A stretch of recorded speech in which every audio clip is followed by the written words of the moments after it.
আত্মীয় স্বজন যদি নামাজ পড়ানোর জন্য যোগ্য হয়, যেমন তার দোয়া তসবিহাত এগুলো যদি শুদ্ধ থাকে এবং দিনদার হয়, তাহলে অবশ্যই আত্মীয় স্বজনেই উত্তম। তার সন্তান, তার মাহরাম, তারাই উত্তম যারা নামাজ পড়ে। অর্থাৎ ওলি যারা, আত্মীয় হলে হবে না, ওলি।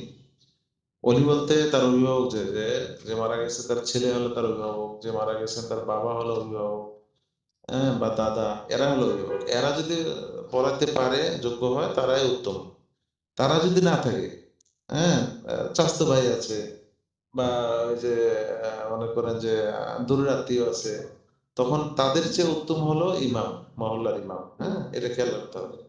মহল্লার ইমামের চেয়ে উত্তম হলো তার ওলি যারা, অভিভাবক। শরীয়তে যাদেরকে অভিভাবক বলা হয়েছে, আসাবা।